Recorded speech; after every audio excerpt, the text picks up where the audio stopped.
رب العالمین والصلاة والسلام علی سید الانبیاء والمرسلین اما بعد فاعوذ باللہ من الشیطان الرجیم بسم اللہ الرحمن الرحیم الصلاة والسلام علیک یا رسول اللہ وعلی آلک واصحابک یا حبیب اللہ الصلاة والسلام علیک یا نبی اللہ وعلی آلک واصحابک یا نور اللہ۔ امہ چینل کے ناظرین، آپ دیکھ رہے ہیں پروگرام یور کویسچنز آنسرڈ۔ اس میں آپ کے سوالات کے جوابات عرض کیے جاتے ہیں۔ ابھی آپ اسکرین پر لائیو کال کرنے کے لیے نمبر دیکھیں گے۔ اس نمبر پر آپ کال کر کے لائیو آن ایئر آ کر کوئی بھی سوال آپ کے ذہن میں ہو آپ پوچھ سکتے ہیں، کسی بھی ٹاپک کے حوالے سے ہو اور کسی بھی شعبہ زندگی سے متعلقہ ہو، وہ آپ شرعی رہنمائی اس میں حاصل کر سکتے ہیں۔ لاسٹ ویک ہمارا جو ٹاپک تھا وہ تھا ٹائمز آف پریئر، نمازوں کے اوقات۔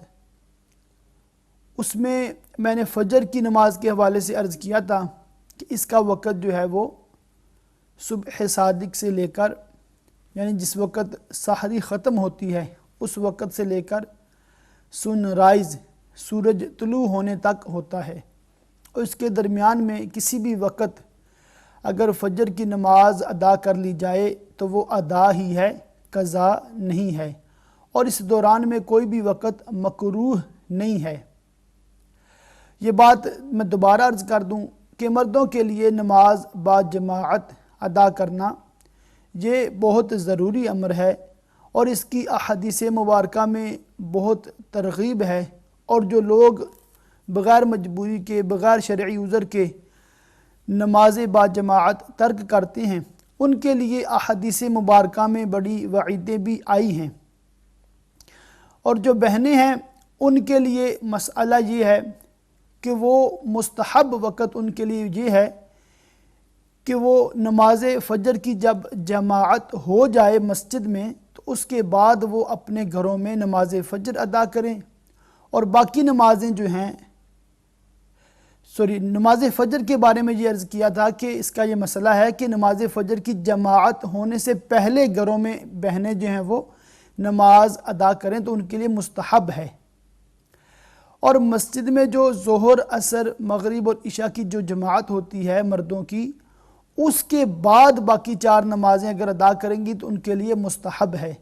فجر کا دوبارہ عرض کر دوں کہ مردوں کی جماعت ہونے سے پہلے اگر بہنیں گھروں میں نماز فجر ادا کرتی ہیں تو یہ ان کے لیے مستحب ہے، اور باقی 4 نمازوں میں یہ ہے کہ جب جماعت ہو چکے تو اس کے بعد وہ اگر اپنی نماز گھر میں ادا کریں گی تو یہ ان کے لیے مستحب ہے۔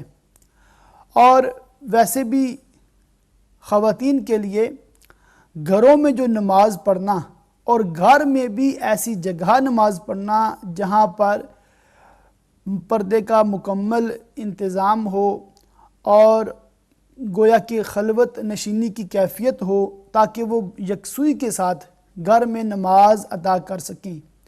فقہائے کرام نے اپنی کتابوں میں لکھا ہے کہ خواتین کو چاہیے کہ وہ گھر میں ایک جگہ مخصوص کر لیں جسے بیت مسجد یعنی گھر کی مسجد کہا جاتا ہے۔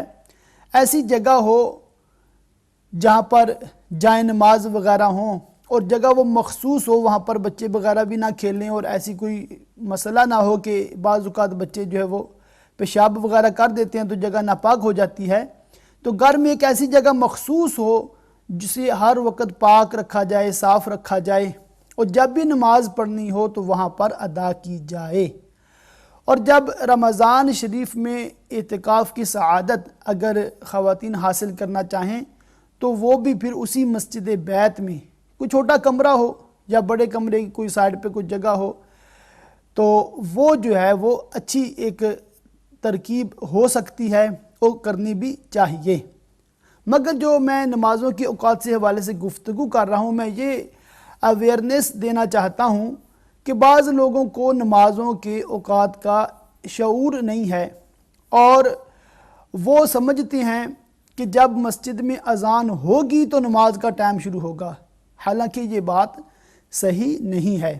جیسا کہ میں نے عرض کیا کہ آج کل کم و بیش 5 بجے جو ہے کہ وہ فجر کا وقت شروع ہوتا ہے، مختلف شہروں میں 2-4 منٹ کا فرق ہوگا، اور 7 کے بعد جو ہے تقریباً وہ سن رائز ہے، تو یہ 2 گھنٹے ہیں کم و بیش آپ کے پاس، جس میں آپ بآسانی نماز فجر ادا کر سکتے ہیں۔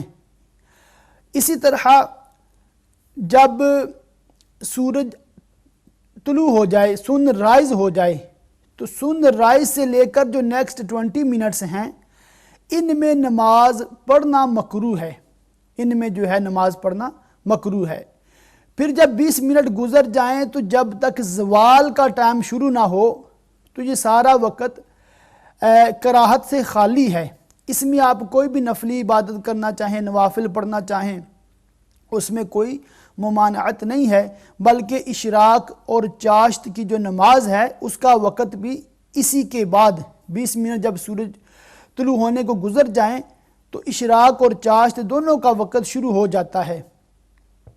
تو یہ نفل نمازیں ہیں، سنت مبارکہ سے بھی ثابت ہیں، ان کے بھی بڑے فضائل ہیں، یہ بھی پڑھنی چاہیے۔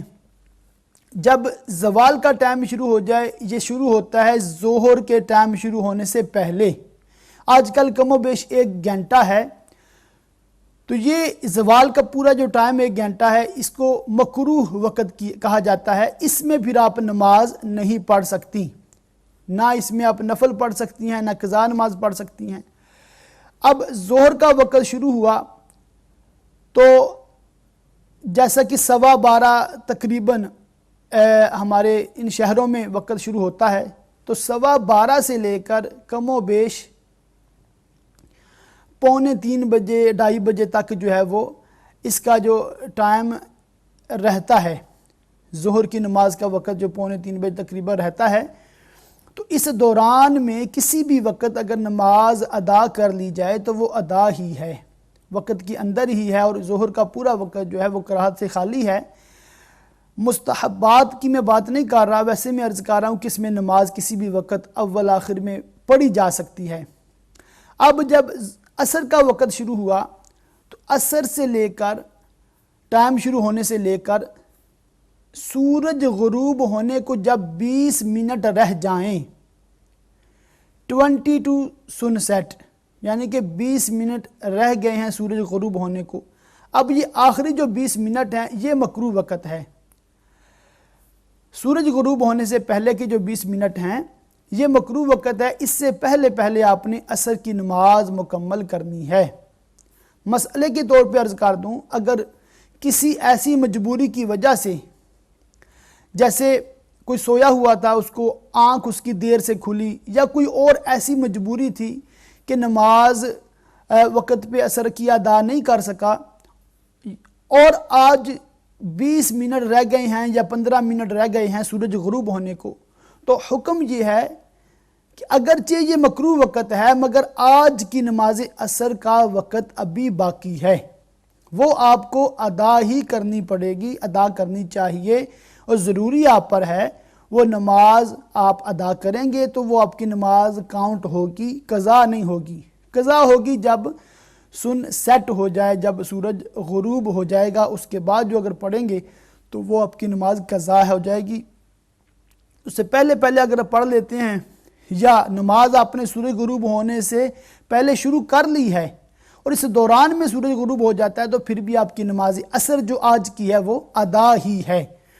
اب مغرب کا وقت شروع ہوا سورج غروب ہونے سے، جب سن سیٹ ہوتا ہے اس کے بعد مغرب کا وقت شروع ہوتا ہے، اور یہ وقت بھی کافی ہوتا ہے۔ آپ یوں سمجھ لیں کہ جتنا ٹائم فجر کی نماز کا ہوتا ہے، کم و بیش 2 گھنٹے، یا کم و بیش 2 گھنٹے، اسی طرح مغرب کا بھی اتنا ہی وقت ہوتا ہے۔ مثال کے طور پر آج کل تقریباً 4:20 جیسے مغرب کا وقت شروع ہوتا ہے، تو 6:20 جا کے عشاء کا ٹائم شروع ہوتا ہے۔ مغرب کے وقت میں کافی لوگوں کو مطلب اس میں مس انڈرسٹینڈنگ ہے، کہہ لیں جہالت بھی ہے، وہ سمجھتے ہیں کہ جو ہی سورج غروب ہوا ہے، جو ہی اذانیں ہو جاتی ہیں تو فوراً اگر پڑھ لی 15-20 منٹ کے اندر تو پھر ہی نماز کاؤنٹ ہوگی، اگر 15-20 منٹ کے بعد یا 40 منٹ کے بعد پڑھیں گے تو نماز وہ سمجھتے ہیں کہ ٹائم ختم ہو گیا ہے، حالانکہ ایسا نہیں ہے۔ آپ اپنی مساجد کے کیلنڈر دیکھیں، ٹائم ٹیبل دیکھیں، اس میں جو عشاء کا ٹائم لکھا ہوا ہے، عشاء کا ٹائم لکھا ہوا ہے، مثال کے طور پر 6:26 پر اگر آج عشاء کا ٹائم شروع ہو رہا ہے تو اس کا مطلب ہے 6:25 سے پہلے پہلے اگر آپ نے اپنی مغرب مکمل کر لی ہے تو وہ ادا ہے، آپ کی مغرب ادا ہے، قضا بھی نہیں ہوئی۔ یہ میں سمجھانا چاہتا تھا۔ لاسٹ ویک بھی ماشاءاللہ کافی کالز آئیں، تو آپ ابھی بھی لائیو کال کر سکتے ہیں، کوئی بھی سوال آپ کے ذہن میں ہو آپ پوچھ سکتے ہیں نماز کے حوالے سے یا کسی بھی ٹاپک کے حوالے سے، انشاءاللہ اس کا میں جواب عرض کروں گا۔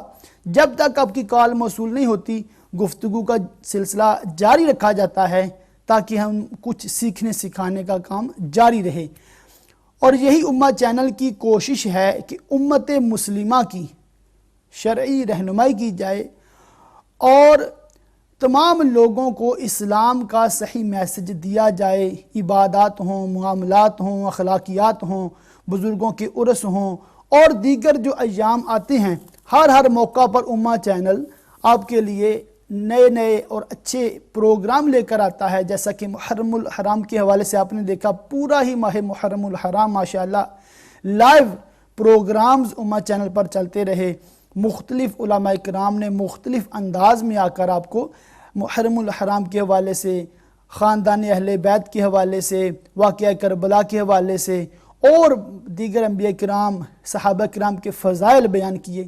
تو الحمدللہ یہی امہ چینل کی کوشش ہے کہ امت تک زیادہ سے زیادہ دینی معلومات پہنچائی جائے۔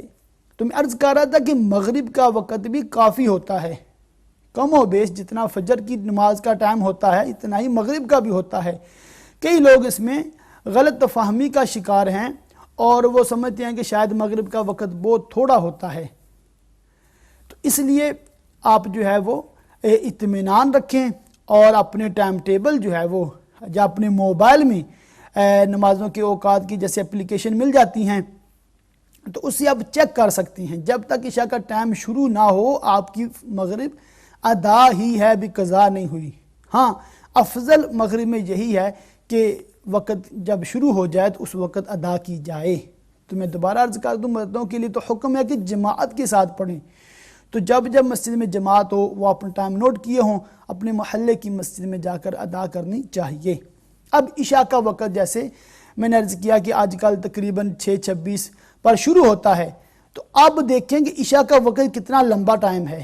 6:26 پر آپ کا ٹائم شروع ہوتا ہے اور یہ صبح جب تک سحری کا وقت ختم نہیں ہوتا، جب تک فجر کا ٹائم شروع نہیں ہوتا، اس وقت تک عشاء آپ جب بھی پڑھ لیں گے ادا ہے، قضا نہیں ہے، ادا ہی ہے۔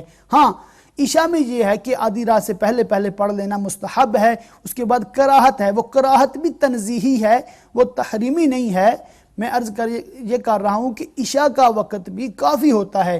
جیسے ہمارے بھائی رات لیٹ نائٹ کام کرتے ہیں 1 بجے تک 2 بجے تک، تو ان دنوں ان راتوں میں جو وہ 2 بجے گھر آتے ہیں یا 3 بجے صبح آتے ہیں تو ان کے پاس ابھی بھی عشاء کا وقت ہوتا ہے، مگر وجہ کیا ہے؟ معلومات کی کمی کی وجہ سے وہ عشاء پڑھنے سے محروم ہو جاتے ہیں، حالانکہ شریعت۔ جی ایک بھائی ہیں کال پر۔ السلام علیکم۔ جی وعلیکم السلام ورحمۃ اللہ وبرکاتہ۔ جی میں نے ایک سوال پوچھنا تھا کہ میں نے بچوں کے عقیقے نہیں کیے، ماشاءاللہ بچے بڑے ہو گئے، کچھ غفلت ہو گئی یا پتہ نہیں تھا، تو اب میں کیا کر سکتا ہوں ان کے عقیقے کے بارے میں؟ جی بچے ماشاءاللہ 18 سال سے اوپر ہو گئے۔ ماشاءاللہ، اللہ تعالیٰ عمر دراز بالخیر عطا فرمائے۔ جی میں اس کے حوالے سے عرض کرتا ہوں، اور کچھ سوال؟ بہت شکریہ، اپنی دعا میں یاد رکھیے گا۔ جی انشاءاللہ عز و جل آپ بھی ہمیں دعا میں یاد رکھیے گا، اور مچانے کے تمام ہی ناظرین کے لیے دعا کیجیے گا، اللہ تعالیٰ سب مسلمانوں کو برکت عطا فرمائے۔ جی تو میں عرض کر رہا تھا کہ عشاء کا ٹائم بھی اس وقت تک رہتا ہے جب تک اختتام سحری نہیں ہوتا، جب تک فجر کا ٹائم شروع نہیں ہوتا۔ تو یوں آپ غور کر سکتے ہیں اپنے ٹائم ٹیبلز، گھروں میں ہونے چاہیے، ڈسپلے نمازوں کا اہتمام ہونا چاہیے، معلومات بھی ہونی چاہیے۔ تو یہ الحمدللہ دین اسلام کی مطلب کہہ لیں کہ یہ خصوصیت بھی ہے کہ ہمیں 5 وقت اللہ تعالیٰ کی بارگاہ میں حاضری کا حکم ہے، اور یہ ہمارے لیے سعادت ہے کہ اللہ تعالیٰ نے ہمیں 5 بار اپنی بارگاہ میں حاضری کا شرف بخشا ہے۔ تو آپ کے سوالات کی طرف آتا ہوں۔ ابھی جو بھائی نے اسپین سے سوال کیا ہے کہ بچہ ماشاءاللہ جیسے بتا رہے ہیں 18 سال عمر ہو گئی ہے اور ابھی تک عقیقہ نہیں کیا، تو کیا اب عقیقہ کیا جا سکتا ہے؟ تو جی ہاں، عقیقہ بالکل کیا جا سکتا ہے، اور عقیقے کے لیے مستحب جو ہے وہ یہی ہے کہ 7ویں دن کیا جائے۔ جب بچہ پیدا ہو اس کے 7ویں دن عقیقہ کیا جائے۔ مثال کے طور پر بچہ جو ہے وہ جمعرات کو پیدا ہوا ہے، تو اس کی زندگی میں جب بھی بدھ والا دن آئے گا تو every Wednesday will be 7th day for the child. یہ ایک آپ کو میں اندازہ بتا رہا ہوں، چاہیے تو یہی کہ 7ویں دن مطلب جمعرات کو بچہ پیدا ہوا تو آنے والی بدھ کو عقیقہ کیا جائے، اس کے بال کاٹے جائیں، اس کا اچھا نام رکھا جائے۔ یہ مستحبات ہیں۔ جب بھی کہا جاتا ہے کہ یہ مستحب ہے، اس کا مطلب یہ ذہن میں آپ رکھیں کہ ایسا کریں گے تو زیادہ ثواب ہے، اگر ایسا نہیں کریں گے تو کوئی گناہ نہیں ہے، کوئی گناہ نہیں ہے۔ یہ آپ ذہن میں رکھیں، مستحب جو بھی کہا جاتا ہے کہ وہ شرعی لحاظ سے کوئی ضروری واجب نہیں ہوتا، اور اس کو ترک اگر کر دیں گے تو کوئی گناہ بھی نہیں ہوتا۔ اور عقیقے کے بارے میں یہ ہے کہ اس کا کوئی خاص ٹائم نہیں ہے کہ آپ نے ودن 1 ویک ودن 2 ویک کرنا ہے۔ افضل یہی ہے کہ جلدی جلدی کیا جائے، جیسے میں نے عرض کیا کہ 7ویں دن کرنا مستحب ہے۔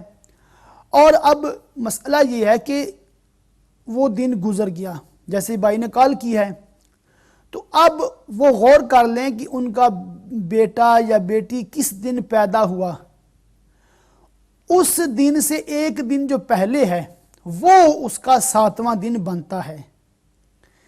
تو اس کی زندگی کے کسی بھی سال میں اگر آپ عقیقہ کرنا چاہیں تو افضل بیٹر یہ ہے کہ وہ 7th ڈے ہو۔ وہ ایسے آپ سمجھ لیں کہ جیسے جمعرات کو پیدا ہوا تو وینسڈے کو آپ کبھی بھی کر لیں گے تو پھر بھی وہ آپ کا عقیقہ وہ 7th ڈے ہی کاؤنٹ ہوگا، مگر اس کا جو پہلا 7واں دن تھا پیدا ہونے کے وہ زیادہ افضل تھا، زیادہ مستحب تھا۔ تو کتابوں میں جیسے لکھا ہے کہ 7ویں دن نہیں تو 14ویں دن یا 21ویں دن، یہ 3 دن تو صراحت کے ساتھ لکھے ہوئے ہیں۔ اس کا مطلب یہ نہیں کہ 21ویں دن کے بعد کر ہی نہیں سکتے، کبھی بھی کیا جا سکتا ہے۔ اس میں بڑی فضیلت والی بات ہے۔ اور عقیقے کے بارے میں یہ بھی آتا ہے کہ بیٹا ہو تو اس کے طرف سے 2 قربانیاں کی جائیں۔ اب وہ قربانی بکری کی بھی ہو سکتی ہے، بکرے کی بھی، دمبے کی بھی ہو سکتی ہے، لیمب کی، شیپ۔ لیمب تو ہم جیسے لفظ استعمال کرتے ہیں، مگر عمر دیکھنی ہے اس کی، اگر عمر پوری ہے اس کو عموماً شیپ ہی کہا جاتا ہے جب 1 سال کی عمر کا جانور ہو۔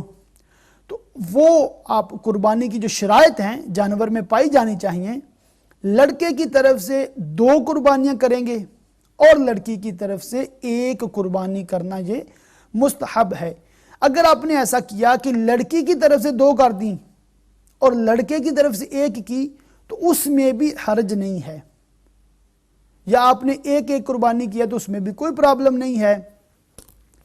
تو یہ میں عرض کر رہا تھا جیسے کسی کے 3 بیٹے ہیں اور 1 بیٹی ہے تو 1 گائے میں 7 حصے بن جاتے ہیں، 1 لڑکے کی طرف سے 2 اور لڑکی کی طرف سے 1، تو 3 بیٹے اور 1 بیٹی، ان کی طرف سے 1 گائے قربانی کر دیں، 1 اونٹ کی قربانی کر دیں تو سب کی طرف سے عقیقہ ادا ہو جائے گا۔ اور یہ بھی اس کا مسئلہ ہوتا ہے کہ جیسے عید کی قربانی ہوتی ہے تو اس میں گائے میں بھی حصہ ڈالا جا سکتا ہے عقیقے کا، تو کیوں اس میں بھی تقرب اللہ کی نیت ہوتی ہے۔ تو یہ عقیقے کا آپ سمجھ لیں کہ اس میں کوئی ممانعت نہیں ہے، کوئی اس میں زیادہ کراہت والی بات نہیں ہے۔ اگر آپ نے ابھی تک نہیں کیا تو آپ اپنے بچوں کا عقیقہ ابھی بھی کر سکتے ہیں۔ تو آپ نوٹ کر لیں بچہ کس دن پیدا ہوا تھا، اسے 1 دن پہلے جو دن بنتا ہے اس دن میں کریں گے تو یہ مستحب عمل ہے۔ اور عقیقہ جو ہے وہ یہ بھی ایک مستحب کام ہے، یہ فرض یا واجب نہیں ہوتا کہ اگر اس میں تاخیر ہو جائے تو گناہگار ہوں گے، ایسا نہیں ہے۔ جی جی جی جی ٹھیک ہے جی۔ یا پھر ایک سوال آیا تو اس کا بھی میں جواب ابھی عرض کر دیتا ہوں۔ تمامی ناظرین کو عرض ہے کہ جیسے میں نے جوابات دینے شروع کر دیے ہیں تو آپ کال کر سکتے ہیں، جو بھی سوال آپ کے ذہن میں انشاءاللہ اس کا میں جواب عرض کروں گا۔ آن ایئر آ کر بھی سوال کر سکتے ہیں، آف ایئر بھی سوال پوچھ سکتے ہیں۔ ایک بہن نے ابھی آف ایئر سوال پوچھا ہے کہ اگر نماز پڑھتے ہوئے نماز کے دوران کسی کا وضو ٹوٹ جائے تو کیا جب وضو کر کے واپس آئیں گے تو نماز کو وہیں سے شروع کریں گے جہاں سے ٹوٹی ہے، یا نئے سرے سے شروع کریں گے؟ اس کا مسئلہ تمامی ناظرین سماعت کر لیں کہ نماز کی جو بنا ہے، بنا کا مطلب یہ ہوتا ہے کہ جتنی نماز جیسے 2 رکعت پڑھی ہے، اب وضو ٹوٹ گیا اور وضو کر کے واپس آئے تو اگر آپ چاہیں تو اسی پر بنا کر سکتے ہیں، یعنی کہ وہ 2 بھی کاؤنٹ ہوں گی، جہاں سے نماز ٹوٹی سے وہیں سے آگے شروع کر کے اس کو کمپلیٹ کر لیں۔ مگر اس کی تقریباً 13 شرائط ہیں، ان شرائط کا پایا جانا ضروری ہے۔ اگر ان میں سے کوئی شرط مس ہو گئی تو آپ پھر اب بنا نہیں کر سکتی۔ اسی لیے علماء کرام جو عمومی طور پر نماز کی بنا کا مسئلہ جب بھی بیان کرتے ہیں تو یہی بتاتے ہیں کہ افضل یہی ہے کہ آپ نماز دوبارہ پڑھ لیں، نئے سرے سے پڑھ لیں، یہ زیادہ بہتر ہے۔ اس میں وہ شرائط اگر پوری نہ ہو تو نماز کاؤنٹ ہی نہیں ہوگی، تو بہتر یہی ہے کہ آپ اگر وضو ٹوٹ گیا ہے تو دوبارہ وضو کر کے طہارت کر کے نماز آپ نئے سرے سے، وہ جو فرض تھے یا سنتیں یا نفل پڑھ رہے تھے وہ نئے سرے سے شروع کر لیں، یہ زیادہ افضل ہے۔ اس میں پھر زیادہ کمپلیکیشن بھی نہیں ہے، وہ شرائط اس کی بھی کافی تفصیل ہے۔ تو مختصر یہی ہے کہ آپ نماز کے دوران اگر وضو ٹوٹ جائے تو نئے سرے سے نماز پڑھ لی جائے۔ امید ہے انشاءاللہ آپ نے جو سوال کیا اس کا جواب آپ کو مل گیا ہوگا۔ ویسے تمامی ناظرین کو عرض کروں کہ نماز کے جو آتے ہیں اس میں آداب، اس میں ایک یہ بھی ہے کہ آپ نماز جب شروع کرنے لگیں تو ایسی آپ کی کیفیت ہو کہ مکمل اطمینان، مکمل یکسوئی ہو، کسی قسم کا کوئی ذہن میں جیسے بھی کسی کو پیشاب کی حاجت ہے، یا کسی کو سخت بھوک لگی ہوئی ہے، یا کسی کو بہت سخت نیند آئی ہوئی ہے، تو ایسی اوقات میں نماز پڑھنا مکروہ ہے۔ جیسے حدیث پاک میں بھی آتا ہے اگر کسی کو سخت نیند آئی ہوئی ہے تو وہ پہلے سو جائے پھر اٹھ کے نماز پڑھ لے۔ اس کا مطلب یہ نہیں ہے کہ نماز قضا کر دے، مطلب یہ ہے جیسے عشاء کی نماز ہے، میں نے پہلے بھی مثال دی، 6:30 بجے تو ٹائم شروع ہو گیا رات، اب کسی نے رات 10 بجے کام چھوڑا، 11 بجے کام چھوڑا اور بہت تھکا ہوا ہے، نیند آ رہی ہے، نماز پڑھے گا بھی تو اس کو ہوش نہیں ہے، تو اس کے لیے بہتر ہے کہ اب سو جائے 5 بجے جیسے فجر کا ٹائم شروع ہونا ہے تو 4 بجے کا الارم لگا لے، 4:30 کا لگا لے، اٹھ کے پھر وہ جب تک عشاء کا ٹائم ختم نہیں ہوتا، فجر کا ٹائم شروع نہیں ہوتا، تو اس وقت اگر نماز پڑھے گا یا پڑھے گی تو ظاہر ہے 5-6 گھنٹے کی نیند اس نے کر لی ہے تو اب فریش ہوگا، اطمینان ہوگا اور نماز یکسوئی کے ساتھ پڑھے گا، تو یہ اس میں بہتر ہے۔ اب اسی طرح کھانے کی مثال ہے، کسی کو سخت بھوک لگی ہوئی ہے تو اس کے بارے میں امام اعظم ابو حنیفہ رحمۃ اللہ علیہ سے بھی پوچھا گیا تھا، تو آپ نے یہی ارشاد فرمایا کہ نماز بھی جیسے جماعت کا حدیثوں میں آتا ہے، ایک صحابی رسول ہے، ان کا میں نام ابھی نہیں لوں گا، وہ فرماتے تھے، ان کے بارے میں روایت آتی ہے کہ مسجد میں جو جماعت ہو رہی تھی اور وہ کھانا کھا رہے تھے، یہ 1-2 بار کا واقعہ تھا، کیوں اس وقت ان کو بہت بھوک لگی ہوئی تھی، کھانا بھی تیار تھا، تو اس وقت یہ بھی سہولتیں تو نہیں ہوتی تھی کہ مائکرو ویو میں بعد میں گرم کر لیں گے تو ٹھنڈا ہو جائے کھانا، تو پھر بھی مسائل بڑھ جاتے تھے۔ تو مسئلہ یہی ہے کہ اس میں کیونکہ اس کی توجہ نماز میں نہیں رہے گی، کھانے کی طرف توجہ رہے گی، تو اس لیے امام اعظم ابو حنیفہ رحمۃ اللہ علیہ نے فرمایا کہ میرا کھانا نماز بن جائے، یعنی کہ کھانے کے دوران میں سوچوں کہ میں نے ابھی نماز پڑھنی ہے، یہ افضل ہے میرے لیے کہ میری نماز میرا کھانا بن جائے، کہ نماز میں سوچتا رہوں ابھی کھانا ہے، ابھی کھانا ہے، ابھی کھانا ہے۔ تو افضل یہ ہے کہ ایسی حالت، ایسی سچویشن میں نماز پڑھیں کہ اپنی جو طبعی حاجات ہیں، اس کو طبعی حاجات کہتے ہیں، اس سے آپ فارغ ہو جائیں اور اطمینان کے ساتھ پرسکون انداز سے نماز پڑھنی چاہیے۔ اللہ تعالی ہمیں پانچوں نمازیں ادا کرنے کی سعادت عطا فرمائے۔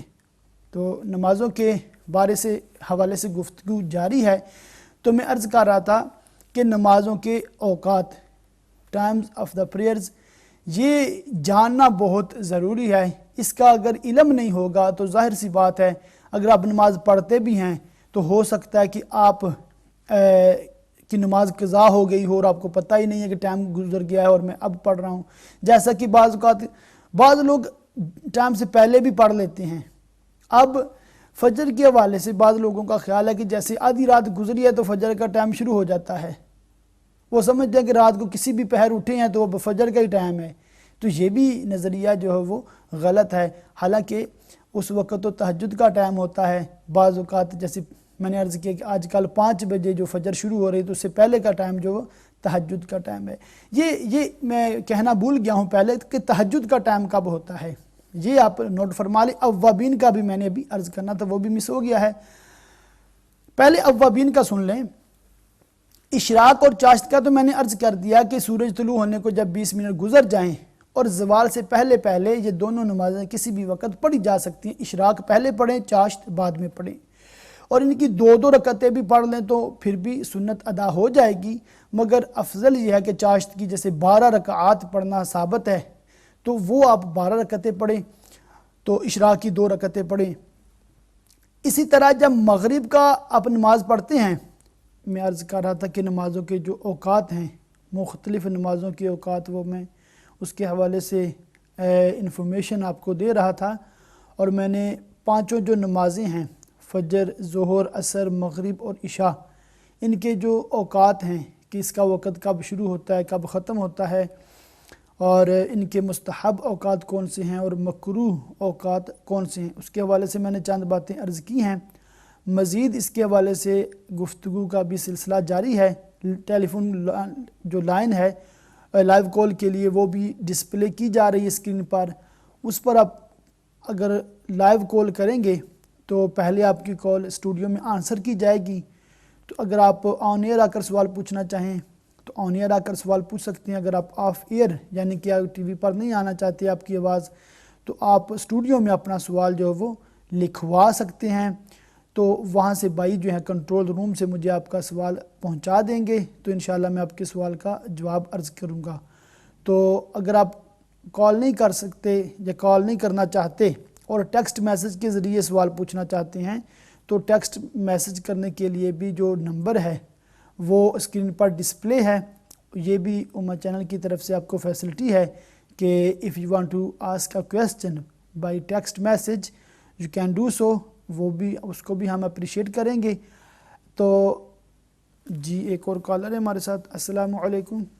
وعلیکم السلام ورحمۃ اللہ وبرکاتہ۔ علامہ صاحب، اللہ رب العزت آپ کے علم، عمل اور عمر میں برکت عطا کرے، آمین، اور یہ علمی محفل اپنی بارگاہ میں قبول کرے، آمین۔ علامہ صاحب میرے 2 سوال ہیں۔ جی میرا پہلا سوال یہ ہے کہ جیسے آپ نماز کے بارے میں مطلب جو اوقات کے بارے میں فرما رہے ہیں، میرا سوال یہ ہے کہ جیسے عصر کا مکروہ وقت داخل ہو گیا اور ہم باہر ہیں، مطلب راستے میں ہیں، گاڑی میں ہیں، اور گمان یہی ہے کہ ٹریفک کی وجہ سے جب گھر پہنچیں گے تو مغرب کا ٹائم داخل ہو جائے گا، ٹھیک ہے، تو کیا اس جس صورت میں گاڑی میں بیٹھے بیٹھے ہم عصر کی نماز پڑھ سکتے ہیں کہ نہیں؟ گاڑی میں بیٹھے بیٹھے فرضوں کی نماز عصر، ٹھیک ہے، میں عرض کرتا ہوں۔ کیونکہ گمان یہی کہ مغرب کا وقت جب ہم گھر پہنچ جائیں گے تو مغرب کا وقت داخل ہو جائے گا، تو نماز کو قضا ہونے سے بچانے کے لیے اب جی کیا کرنا چاہیے؟ جی اس کا میں عرض کرتا ہوں، اور اس کے علاوہ کچھ؟ اور میرا دوسرا سوال یہ ہے کہ علامہ صاحب جیسے آپ بھی فرما رہے تھے، جیسے کہ ابھی آپ سے سوال بھی ہوا تھا کہ دوران نماز اگر وضو ٹوٹ جائے تو افضل طریقہ یہی ہے کہ دوبارہ وضو کر کے اور مطلب آ کے جی نماز پڑھی جائے نئے سرے سے، لیکن جو آپ بھی اور باقی مطلب علماء کرام بھی ہمیشہ فرماتے ہیں کہ یہ اس کا جی لمبا پروسیس ہے بنا کا، تو جیسے آپ بھی فرمائے تھے کہ 13 شرائط ہیں، تو میں اپنی مطلب علم اضافے کے لیے جاننا چاہتی ہوں کہ وہ جی کون سی شرائط ہیں، کہ حالانکہ ایسے اکثر ہم بھی جیسے ہم سے بچے پوچھتے ہیں ہم بھی ان کو ایسے ہی بتاتے ہیں، لیکن اگر آپ کے پاس ٹائم ہو اور اگر آپ بتا سکتے ہیں اس پروگرام میں تو پلیز مجھے بتا دیں کہ میں اپنے علم میں مطلب جی اضافے ٹھیک ہے، نو پرابلم. آپ نے اچھا سوال کیا. انشاءاللہ نماز کی جو بنا کی شرائط یہ بھی عرض کرتا ہوں. اور سوال آپ کے ذہن میں؟ جی ہاں، بس سلامت صاحب آپ سے درخواست ہے کہ ہم سب کے خاتمہ بالایمان اور بے حساب مغفرت کی دعا فرمائیے گا، اور بالخصوص میرے والدین کی بھی حساب مغفرت کی دعا فرما دیں. جی انشاءاللہ. جزاک اللہ خیر. السلام علیکم وعلیکم السلام ورحمۃ اللہ وبرکاتہ. جی دعا ہے کہ اللہ تعالیٰ تمام ہی مرحومین مسلمین کی مغفرت فرمائے، اور جن کے والدین حیات نہیں ہیں اللہ تعالیٰ ان کو جنت الفردوس میں اعلیٰ مقام عطا فرمائے. بالخصوص جس بہن نے دعا کے لیے کہا ہے اللہ تعالیٰ ان کے والدین کو مغفرت بخشش عطا فرمائے. اور بھی جتنے ناظرین دیکھ رہے ہیں جن کے دل میں جو بھی نیک جائز تمنا آرزو ہے اللہ تعالیٰ اپنے پیارے حبیب صلی اللہ تعالی علیہ وآلہ وسلم کے صدقے طفیل تمام مسلمانوں کی تمام دینی دنیاوی جائز حاجات پوری فرمائے. تو میں عرض کر رہا تھا کہ اوابین کی جو نماز ہے یہ مغرب کے بعد ادا کی جاتی ہے، اور اس کی 6 رکعتیں ہیں، اور اس کا طریقہ بہت آسان ہے کہ نماز مغرب کے 3 فرض. جی ٹھیک ہے. ابھی احمد خان بھائی ہیں بریڈ فورڈ سے. جی السلام علیکم. وعلیکم السلام ورحمۃ اللہ وبرکاتہ. حضور عالم صاحب سر آپ کا شکر ادا کرتا ہوں جس رب کعبہ نے مجھے سب سننے والوں کو ظاہری زندگی کی نعمت سے مالا مال فرما کے انسانیت پر سب سے بڑا احسان فرمایا آخری نبی بھیج کر اس پر شکر ادا کرتا ہوں رب العالمین کی پاک بارگاہ میں. علامہ صاحب پہلا آج مسئلہ آپ سے ایک ہی 2 مسئلے پوچھنے ہیں. پہلا مسئلہ یہ پوچھنا ہے کہ شیطان کو رب کریم نے جو عزت دی یا جو فیصلہ رب کا ہوا اس پر اس نے چیلنج کیا، آیا کیا شیطان نے کس وجہ سے چیلنج کیا؟ کوئی زیادہ حصہ لینا چاہتا تھا اس سے اختلاف ہوا، یا مین اصل بات کون سی تھی جس پر شیطان نے کھل کر کہا کہ رب کریم نے مجھے یہ تیرا فیصلہ قبول نہیں ہے؟ ٹھیک ہے، اس کے بارے میں عرض کرتا ہوں. اچھا دوسرا یہ پوچھنا ہے کہ حضور پر نور صلی اللہ علیہ وسلم نے ایک حدیث مبارکہ کا مفہوم سمجھنا چاہتا ہوں کہ حضور پر نور صلی اللہ علیہ وسلم نے ارشاد فرمایا کہ میں میرے قبیلے کا سب سے بڑا نوجوان جو ہے اس کو یہ نعمت ملی شہادت کی، میں اس کی شہادت جس شخص نے ایسا کیا اس کو معاف کرتا ہوں تاکہ میری امت میں لوگ اس طرح سے سیکھ جائے معاف کرنا. اور اس واقعہ سے مسلمانوں کو کیا کیا سبق حاصل ہوتے ہیں اس واقعہ سے، یہ آپ ذرا توجہ فرمائیں گے؟ بس یہ میرے خیال دونوں رہنے کیونکہ بہت سارے سوالات ہوتے ہیں. شکریہ. جی جزاک اللہ. آپ نے کال کیا ہے خان صاحب، آپ کے جتنی بھی گفتگو ہوتی ہے وہ بڑی فائدہ مند ہوتی ہے، اس سے ہمیں بڑی خوشی ہوتی ہے. تو یہ کہ آپ نے جو سوال کیا انشاءاللہ اس کے حوالے سے میں عرض کرتا ہوں آپ کا ہم شکر گزار ہیں کہ آپ بڑے ریگولر ماشاءاللہ کالر ہیں اور امہ چینل کو دیکھتے ہیں، اور دوسرے لوگوں کو بھی ظاہر ہے آپ ترغیب دلاتے ہوں گے امہ چینل دیکھنے کی، تو ہم آپ کے شکر گزار ہیں. تمام ہی ناظرین جو ہمیں اس وقت دیکھ رہے ہیں تمام ہی سے عرض کروں گا اگر پاسبل ہو، آج کل اکثر جو ہے وہ سوشل میڈیا یوز کر رہے ہوتے ہیں تو اس پہ آپ شیئر بھی کر سکتے ہیں کہ ابھی امہ چینل پر لائیو پروگرام جاری ہے جس میں سوالات کے جوابات دیے جا رہے ہیں. تو یوں آپ جو نیکی کے کام میں تعاون کریں گے، اور یا آپ اپنے دوست احباب کو ٹیکسٹ میسج کے ذریعے انفارم کر دیں یا کسی کو کال کر کے بتا دیں کہ امہ چینل پر ابھی اس ٹاپک کے حوالے سے گفتگو جاری ہے، یا یہ میں نے سوال کیا ہے آپ اس کا جواب سن لیں. نہ صرف میرا پروگرام بلکہ تمام ہی پروگرامز بڑے اچھے ہوتے ہیں. جب بھی کوئی پروگرام ایسا ہو جو آپ کو زیادہ اچھا لگے تو کوشش یہ کرنی چاہیے کہ اپنے دوست احباب سے بھی آپ شیئر کریں تاکہ تمام لوگ اس سے مستفیض ہو سکیں. ایک جو میں عرض کر رہا کہ اوابین کی نماز وہ مغرب کے 3 فرضوں کے بعد جو ہے وہ 6 رکعتیں آپ نے پڑھنی ہیں.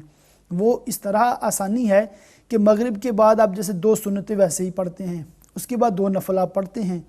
اب مزید 2 نفل، صرف 2 نفل آپ ایڈ کر لیں گے تو یہ آپ کی اوابین کی نماز ہو جائے گی۔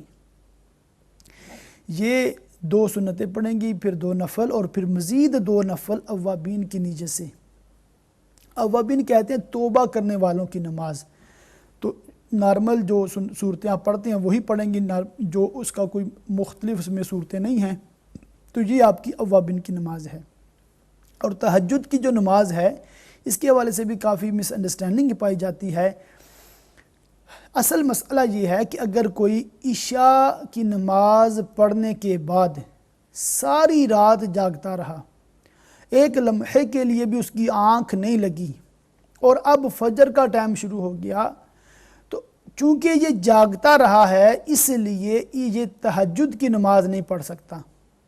اس کے لیے تہجد کا ٹائم تب ہوگا کہ جب یہ عشاء پڑھ کے سو جائے، چاہے 1-2 لمحے کے لیے سو جائے۔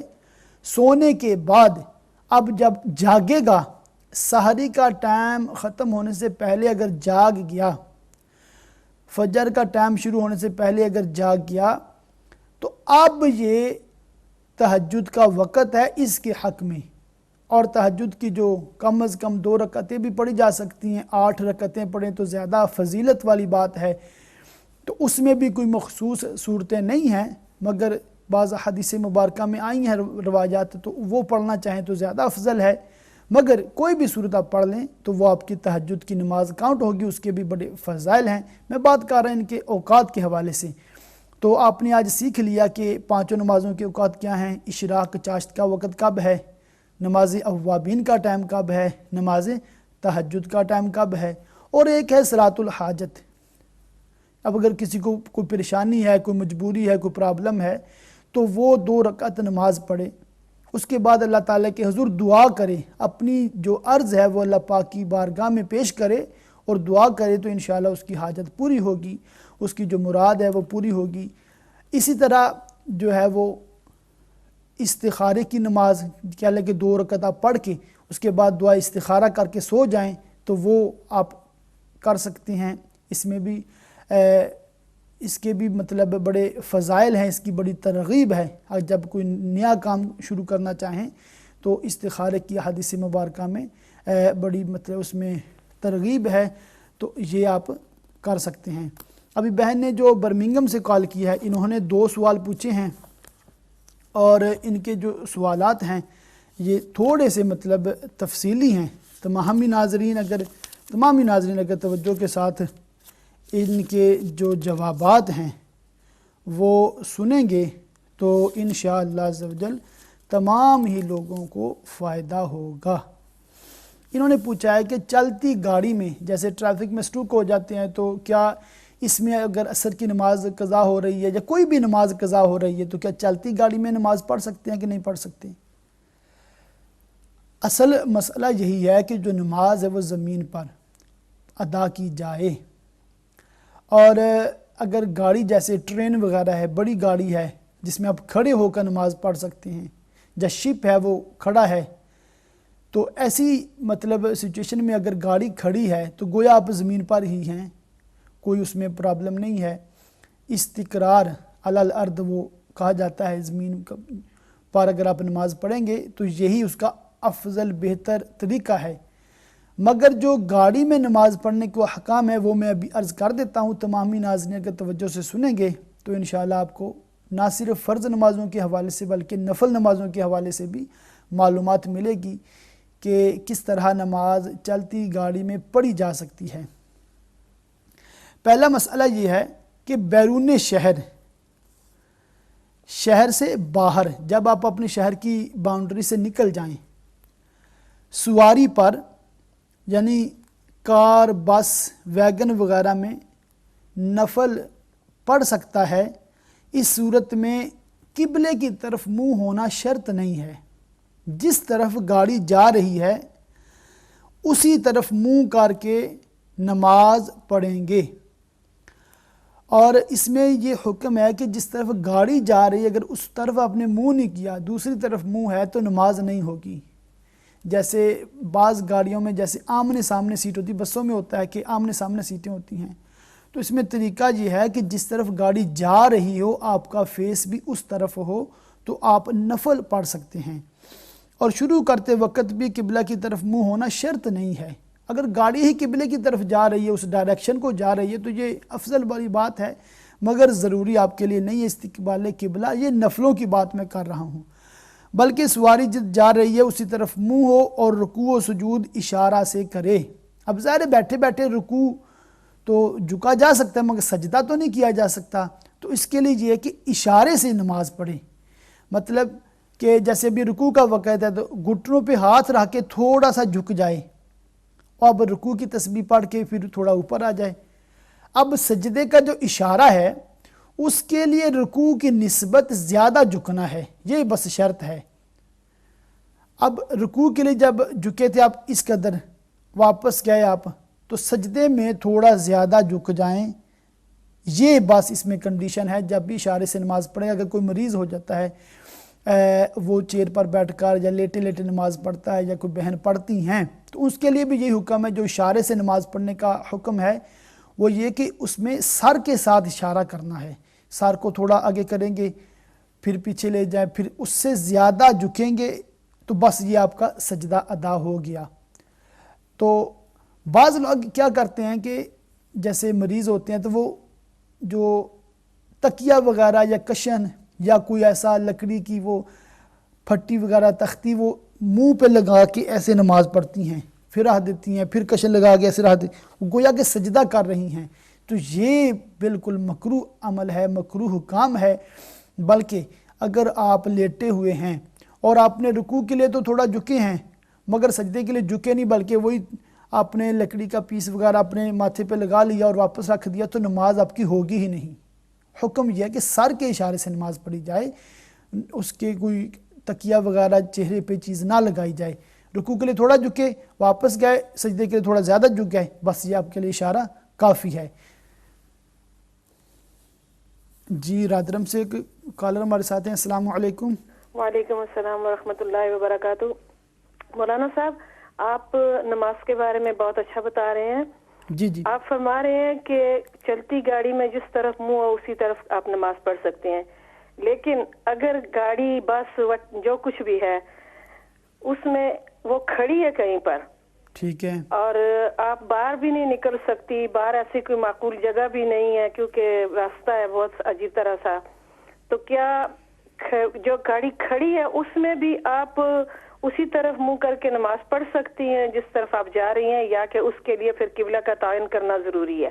جی کھڑی گاڑی کا جو مسئلہ میں انشاءاللہ عرض کرتا ہوں، ٹھیک ہے۔ بہت بہت شکریہ جی۔ اور کوئی سوال آپ کے ذہن میں؟ جی فی الحال تو نہیں ہے، سوال تو بہت ہوتے ہیں لیکن فی الحال کوئی نہیں آ رہا، تو یہ میں نے جلدی سے پوچھنا تھا، تو میں نے کہا میں پوچھ لوں آپ سے، کیونکہ بعض دفعہ گاڑی کھڑی ہو جاتی ہے، اسٹاپ پہ کھڑی ہو جاتی ہے، سگنل پہ کھڑی ہو جاتی ہے، کہیں نہ کہیں ضرورت کے لیے کھڑی ہو جاتی ہے، تو پھر اس کا پھر وہ تعین کس طرح کیا جائے؟ وہ بھی اسی طرف کر کے پڑھ لیں نماز جدھر گاڑی جا رہی ہے، یا وہاں پھر آپ کو کعبہ شریف کا تعین کرنا چاہیے؟ جی بالکل، میں عرض کر بہت دیتا بہت ہوں۔ شکریہ جی، السلام علیکم ورحمۃ اللہ وبرکاتہ۔ وعلیکم السلام ورحمۃ اللہ وبرکاتہ۔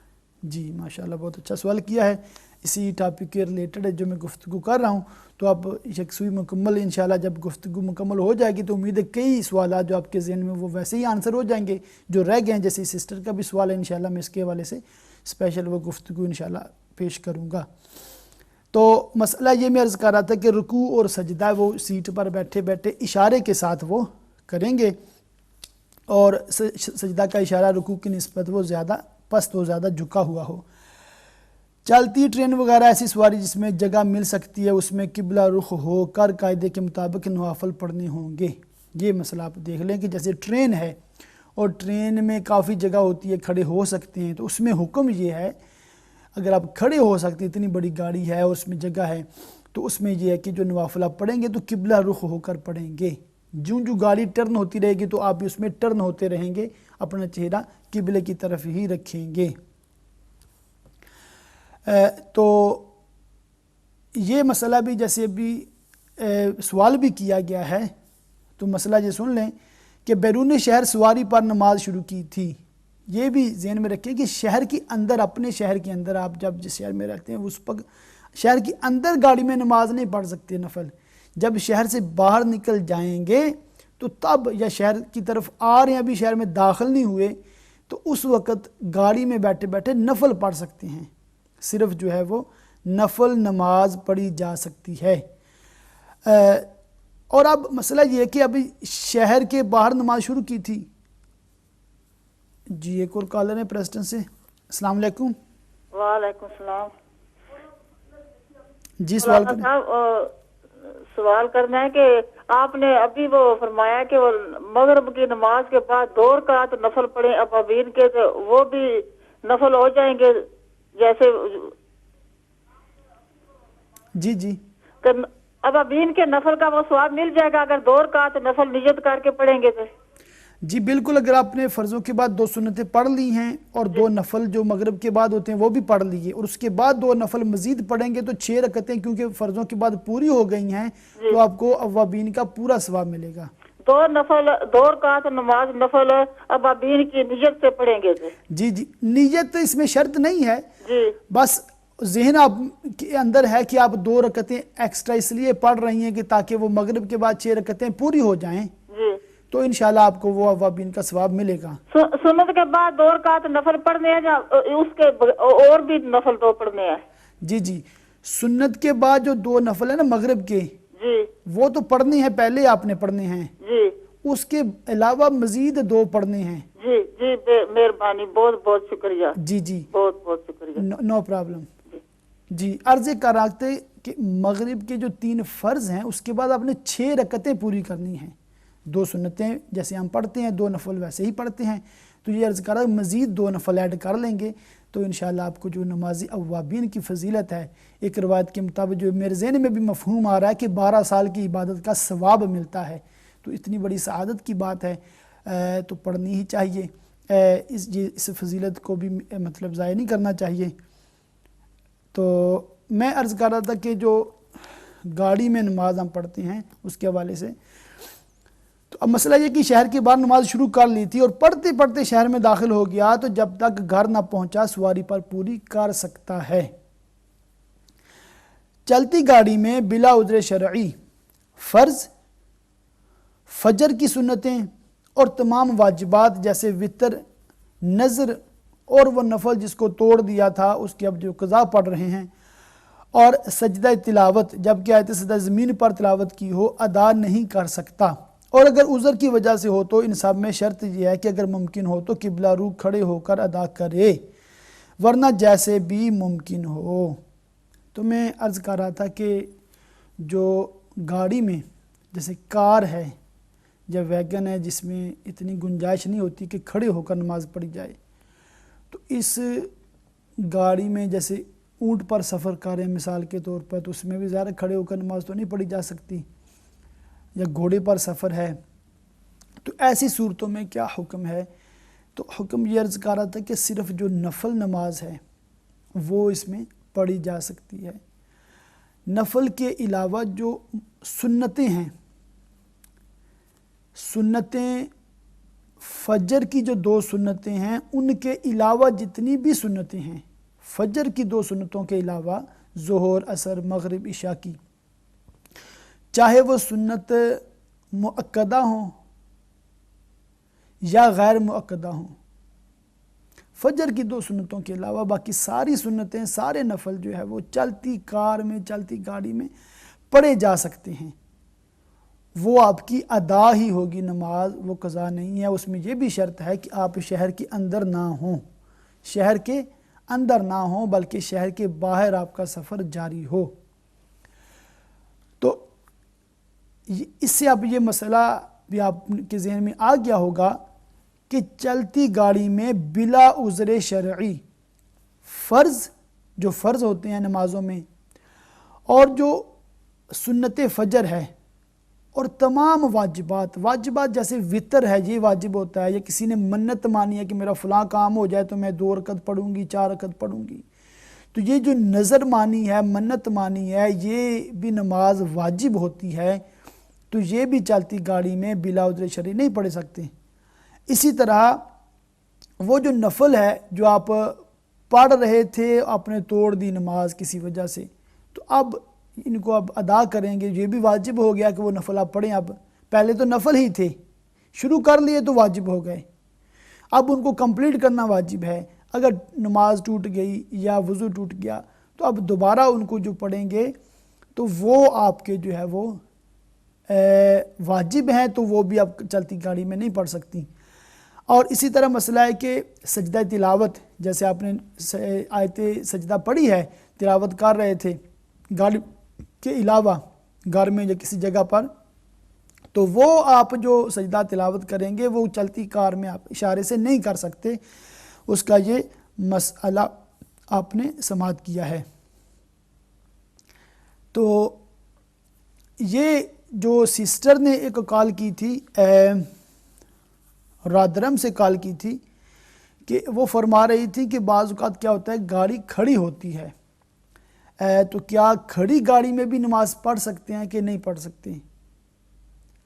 اب مسئلہ دیکھیں کہ جیسے کوئی جانور پر سواری کر رہا ہے, اونٹ پر یا گھوڑے پر, تو اب اونٹ چلتے چلتے بعض اوقات اس کو رکنا بھی پڑتا ہے, دائیں بائیں مڑنے کے لیے بھی رک جاتا ہے جانور, یا آگے کوئی اور جانور گزر رہے ہیں یا کوئی ایسی رکاوٹ آ جاتی ہے کہ اس کو تھوڑا ٹھہرنا پڑ جاتا ہے.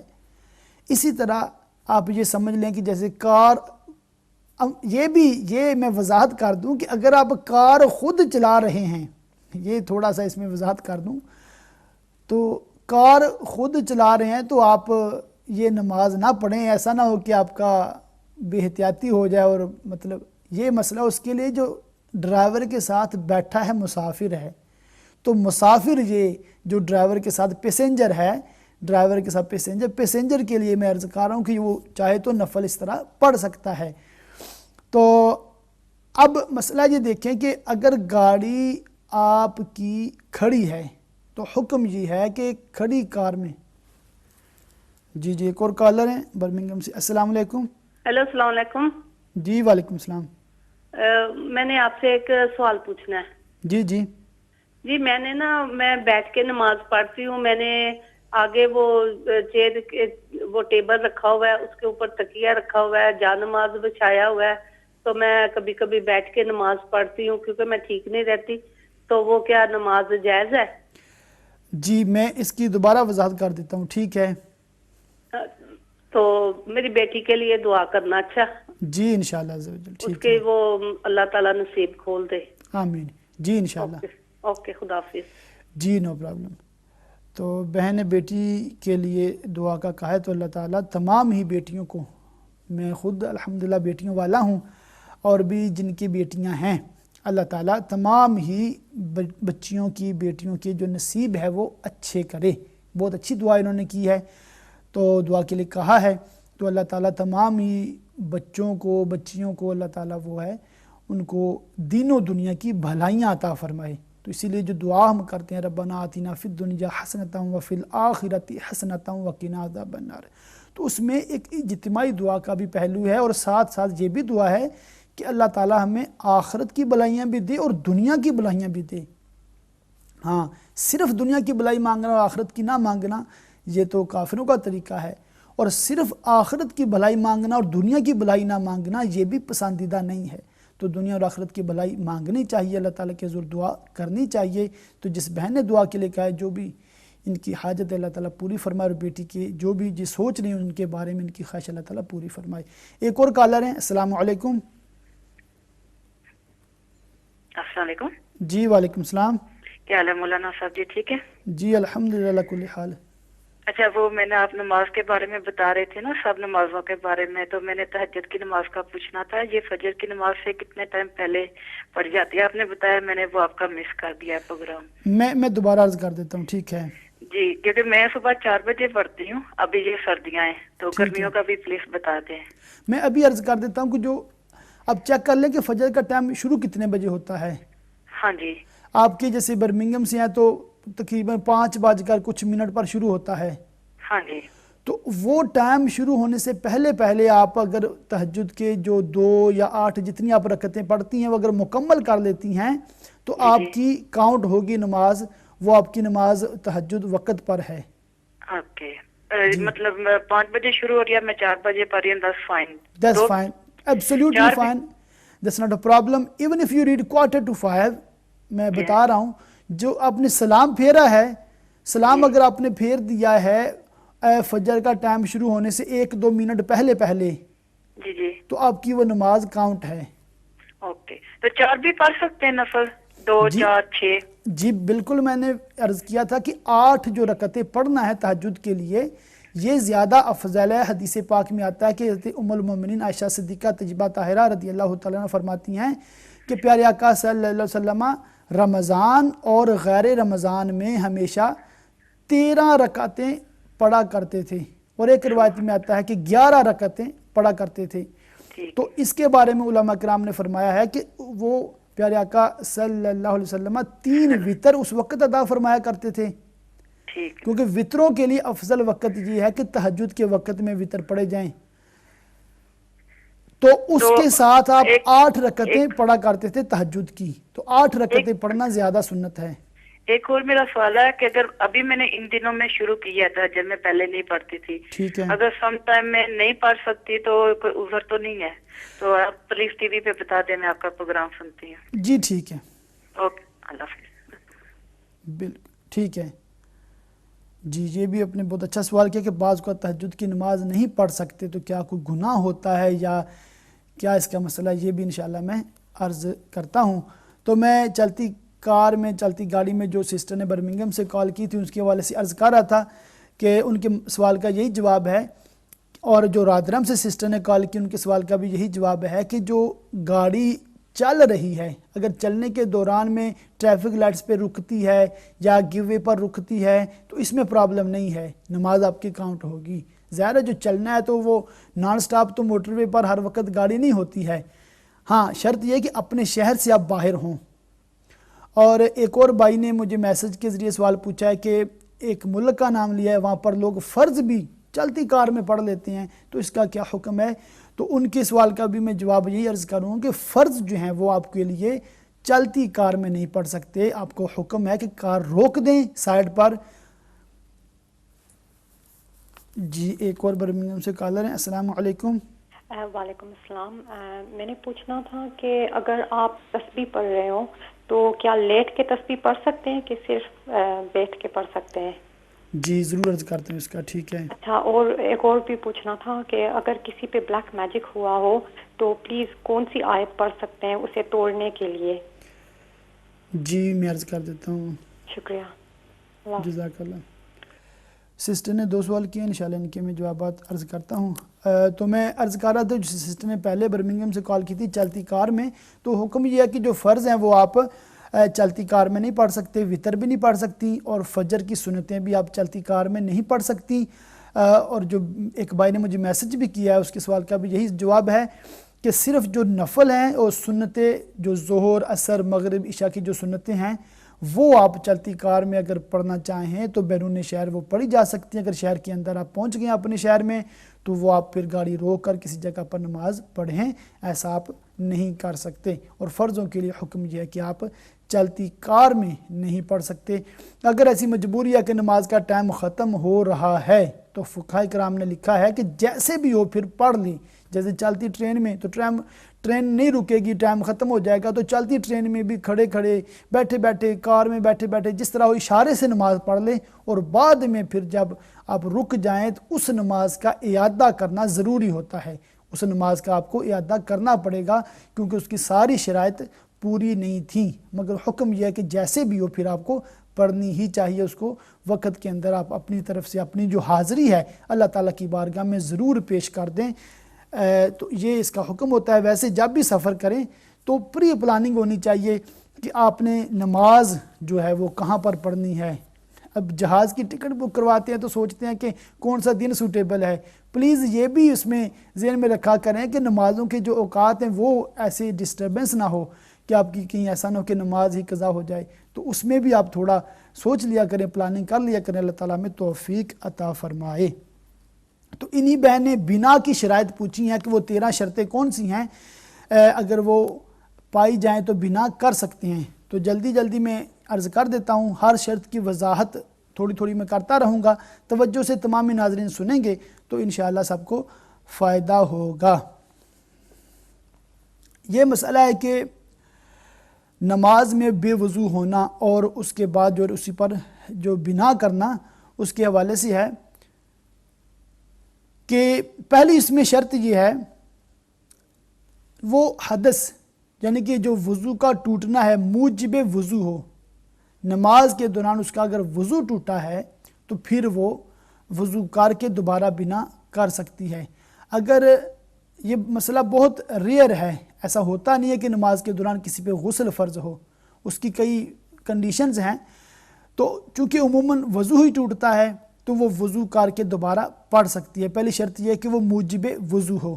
دوسرا کہ اس کا وجود نادر نہ ہو, کوئی ایسا مسئلہ ایسی بات نہ ہو کہ ایسا نہیں ہوتا. جیسے مثال کے طور نماز پڑھ رہے ہیں اور کسی نے آ کر جو ہے وہ پتھر مارا یا سر پر ایسی چوٹ ماری کہ خون نکلنا شروع ہو گیا ہے, تو عموماً ایسا نماز کے دوران نہیں ہوتا ہے, تو اب اس پر بنا نہیں کر سکتے.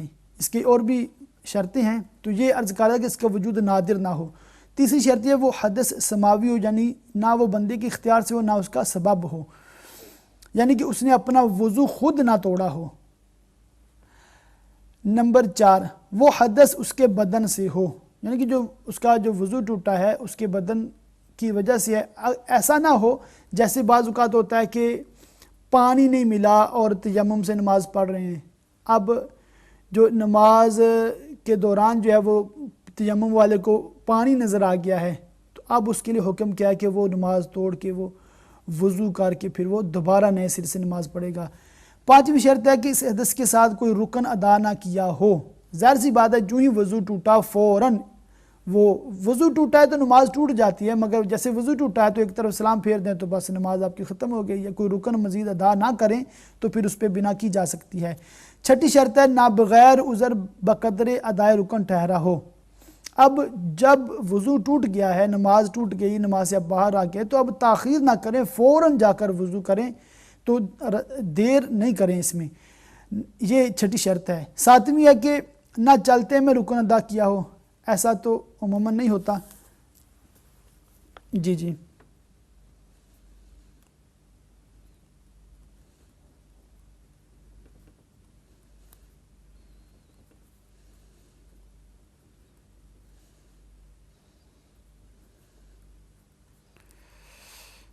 جی بالکل, اس کے والے سے میں عرض کرتا ہوں. ٹھیک ہے, نا پرابلم. جی پھر ایک سوال تھا, اس کا بھی انشاءاللہ میں جواب عرض کروں گا. تو بنا کی شرائط میں عرض کر رہا ہوں کہ چلتے میں رکن تو کوئی ادا عموماً نہیں کرتا ہے. نمبر 8 کوئی فعل منافی نماز جس کی اسے اجازت نہ تھی نہ کیا ہو. تو نمبر 9 ہے کوئی ایسا فعل کیا ہو جس کی اجازت تھی تو بغیر ضرورت بقدر منافی زائد نہ کیا ہو.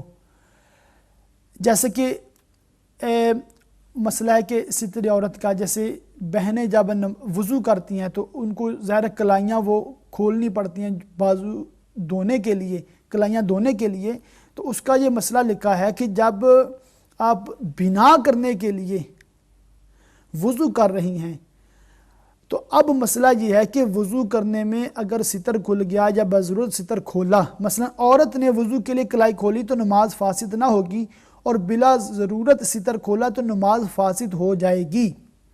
مثلا عورت نے وضو کے لیے ایک ساتھ دونوں کلائیاں کھول دیں تو نماز گئی. تو یہ بھی مسئلہ ہے کہ اگر بنا کرنے کے لیے وضو کر رہی ہیں تو پہلے ایک کلائی کھول لیں, اس کو دھو لیں, اس کو پھر کور کر لیں, پھر دوسرے بازو کو دوسری کلائی کھول لیں, اس کو دھو لیں, اس کو کور کر لیں. تو اسی لیے میں عرض کر رہا تھا کہ اس کی شرائط, اس میں کمپلیکیشنز ہیں, جس کی وجہ سے علماء فرماتے ہیں کہ آپ نئے سرے سے نماز پڑھ لیں تو یہ افضل ہے. ایک اور شرط یہ بھی ہے 10ویں کہ اس حدث سماوی کے بعد کوئی حدث سابق ظاہر نہ ہوا ہو. کہ اب وضو ٹوٹا ہے کسی کا ایک عذر کی وجہ سے, اب دوسرا عذر نہ اس کو لاحق ہو گیا ہو جس کی وجہ سے وضو ٹوٹتا ہے, یہ بھی اس میں کنڈیشن ہے. 11 حدث کے بعد صاحب ترتیب کو قضا نہ یاد آئی ہو. اب صاحب ترتیب کا مسئلہ بھی سن لیں کہ صاحب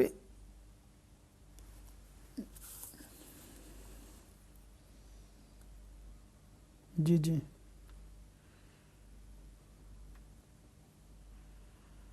ٹھیک ہے, جی میں عرض کر دیتا ہوں. 3 پیسے نماز. جی پھر کسی نے سوال پوچھا ہے، انشاءاللہ اس کا بھی میں جواب عرض کروں گا. تو میں عرض کر رہا تھا کہ اس کی جو بنا کی شرائط ہیں، ان میں یہ 11ویں شرط ہے کہ صاحب ترتیب کو نماز جو قضا اس کی یاد نہ آئی ہو. صاحب ترتیب اس خوش نصیب مسلمان کو کہتے ہیں کہ جس کے ذمے 6 قضا نمازیں نہ ہوں. اب ایسا خوش نصیب ہے کہ جب سے بالغ ہوا ہے تو روزانہ وہ ہر وقت نماز پڑھتا ہے یا پڑھتی رہتی ہے، تو اس کی 5 سے زائد نمازیں قضا نہیں ہوئیں، بس 1 نماز قضا ہوئی ہے، اور اب وہ نماز اگلی پڑھ رہا ہے، اس کو یاد ہی نہیں ہے کہ میں نے نماز قضا کی تھی. جی ایک اور کالر ہے لندن سے. السلام علیکم. السلام علیکم، آپ کو سب سننے والوں کو السلام علیکم. وعلیکم السلام. میں نے مولانا صاحب یہ کہنا تھا کہ سورۃ علم نشرہ کے فضائل کے بارے میں بتا دیں. سورۃ علم نشرہ کے فضائل کے بارے میں بتا دیں، اور مجھے اور میرے فیملی کو پڑھنے کی بھی اجازت دے دیں. جی انشاءاللہ اس کے حوالے سے میں عرض کر دیتا ہوں. ٹھیک ہے. اور وہ دوسرا اشراق اور چاشت کی نمازوں کے فضائل بیان کر دیں، اور تہجد پڑھنے سے کتنا ثواب ملتا ہے. ٹھیک. جی جزاک اللہ. آپ نے نفل نمازوں کے بارے میں پوچھا ہے، فضائل کے بارے میں انشاءاللہ عرض کرتا ہوں. میں نے آپ کا پروگرام مس کیا تھا، میں نے جب لگایا تو آپ بیان کر چکے تھے. جی جی بہت شکریہ. جی آپ پہلی دفعہ میں نے آپ کو دیکھا ہے چینل پہ. جی بہت اچھا بیان کر رہے ہیں. آپ کو اللہ میں جزائے خیر دے. اللہ حافظ. بہت شکریہ آپ کا بھی، جزاک اللہ خیرہ. تو سسٹر نے ماشاءاللہ بڑے اچھے اپنے تاثرات دیے، اللہ تعالیٰ آپ کو جزائے خیر دے. اور انہوں نے آخر میں جو لفظ کہا ہے کہ اللہ میاں آپ کو جزا دے، اس میں علماء کرام فرماتے ہیں کہ اللہ تعالیٰ کے ساتھ میاں کا لفظ استعمال نہیں کرنا چاہیے. کیوں نہیں کرنا چاہیے؟ کہ جو لفظ ہے میاں، اس کے مختلف معانی بنتے ہیں. ایک معنی اس کا بنتا ہے شوہر. تو ظاہر سی بات ہے کہ اللہ تعالیٰ ایسی صفت سے بالکل پاک ہے. اللہ تعالیٰ ایک ہے، واحد ہے، نہ وہ کسی کی اولاد ہے، نہ اس کی کوئی اولاد ہے، نہ وہ کسی کا شوہر ہے. تو اللہ میاں ہم جب کہتے ہیں تو ہمارے لیے، ہمارے ذہن میں جو ایک میاں کا لفظ رسپیکٹ کے لیے بھی آتا ہے، کہ جیسے بڑے میاں جی، ایسے ہم رسپیکٹ کے لیے استعمال کرتے ہیں. تو ہمارے ذہن میں تو ایسا مفہوم ہوتا بھی نہیں ہے. ہو سکتا ہے کتنے ناظرین کو آج پتہ چلا ہو کہ لفظ جو ہے میاں، اس کا ایک معنی شوہر بھی بنتا ہے. تو اسی لیے علماء کرام نے ایسے الفاظ استعمال کرنے سے منع کیا ہے جس کا ایک معنی غلط ہو. تو اچھے معنی بھی ہیں، مگر چونکہ ایک معنی غلط بھی اس میں پایا جاتا ہے جو اللہ تعالیٰ کی صفات کے، اللہ تعالیٰ کے لائق نہیں ہے، تو اس لیے اللہ میاں نہ کہا جائے، بلکہ اللہ تعالی، اللہ عز و جل، یا اللہ پاک، کیونکہ سبحان اللہ کا مطلب ہی اللہ پاک ہے. تو یہ لفظ ہمیں استعمال کرنے چاہیے. سلاؤ سے کالر ہیں. السلام علیکم. وعلیکم السلام ورحمۃ اللہ وبرکاتہ. بھائیان کیسے ہیں آپ؟ ٹھیک ٹھاک ہیں؟ جی الحمدللہ کا کرم. آپ سنائیں ٹھیک ہیں؟ آپ الحمدللہ آپ کا پروگرام بہت اچھا جا رہا ہے. تو میں دو سوال ہیں میرے، آپ جزاک اللہ مجھے جواب دیں. پہلا سوال تو یہ ہے، جیسے آپ نے یہ داڑھی پہ کالا کلر لگایا ہوا ہے، آیا داڑھی پہ کالا کلر لگانا جائز ہے؟ دوسرا میرا سوال یہ ہے، سوری کس نے کلر لگایا کالا؟ آپ نے لگایا ہوا ہے نا اپنی داڑھی کے اوپر. حضرت میں نے کالا کلر تو نہیں لگایا، میں وضاحت کر دیتا ہوں. تو الحمدللہ ابھی داڑھی سفید نہیں ہوئی ہے، اتنی میری عمر بھی نہیں ہے کہ داڑھی سفید ہو جائے. سر کے کچھ بال سفید ہیں مگر داڑھی کے نہیں ہیں.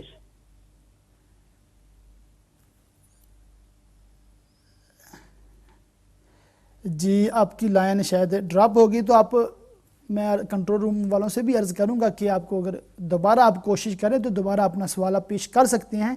ویلکم کرتے ہیں. اگر آپ پرسنل کوئی سوال بھی پوچھتے ہیں تو اس میں ہمیں کوئی آپ سے مطلب ناراضگی نہیں ہے. ویسے میں نے وضاحت کے طور پر عرض کیا کہ میں نے ابھی تک الحمدللہ داڑھی شریف میں کوئی خضاب وغیرہ، کوئی کلر وغیرہ استعمال نہیں کیا ہے. ویسے کالا خضاب لگانا جائز ہے یا نہیں جائز، اس کے حوالے سے میں ضرور عرض کروں گا. جو میری رائے ہے، جو میں نے جو سمجھا ہے، تو اس کے حوالے سے میں انشاءاللہ ضرور عرض کروں گا. آپ دوبارہ کال پر آ کر اپنی کال، جو اپنا سوال ہے وہ ریکارڈ کروا سکتے ہیں انشاءاللہ. آپ کے سوال کا جواب عرض کیا جائے گا۔ تو میں عرض کر رہا تھا کہ نماز کی جو بنا کی شرائط ہیں ان میں سے 11ویں شرط ہے کہ حدث کے بعد صاحب ترتیب کو قضا یاد نہ آئی ہو، کیونکہ حکم یہ ہوتا ہے کہ صاحب ترتیب کے لیے کہ قضا وہ پہلے پڑھے گا، اس کے بعد ادا نماز ادا کرے گا، مگر جس کی 6 سے زائد نمازیں قضا ہوں، معاذ اللہ جس کی 6 سال کی 6 ماہ کی نمازیں قضا ہیں، تو اس کے لیے ترتیب ضروری نہیں ہے۔ جی اسکاٹ لینڈ سے کالر ہیں، السلام علیکم۔ السلام علیکم۔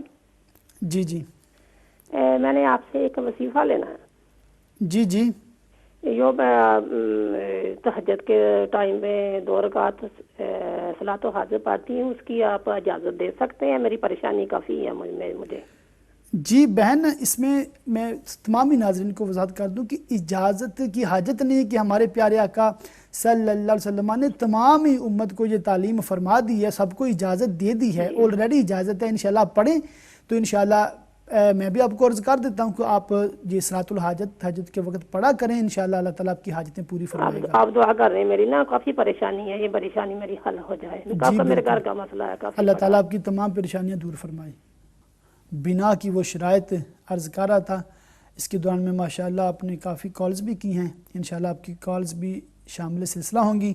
تو آخری 2 شرطیں جو ہیں وہ شرط نمبر 12 اور 13 میں عرض کر دیتا ہوں۔ مقتدی ہو تو امام کے فارغ ہونے سے پہلے دوسری جگہ ادا نہ کی ہو، ظاہر ایسی آپ نہیں کریں گے۔ نمبر 13 امام تھا تو ایسے کو خلیفہ نہ بنایا ہو جو لائق امامت نہیں۔ تو یہ جو ہیں وہ بنا کی شرائط ہیں جو میں نے آپ کو عرض کر دی ہیں۔ یہ شرائط اگر آپ پوری کر لیں، اگر آپ مزید اس کو پڑھنا چاہیں تو یہ بہار شریعت میں جو ہے وہ جو اس کی شرائط ہیں بنا کی یہ لکھی ہوئی ہیں، آپ وہاں سے معلوم کر سکتے ہیں۔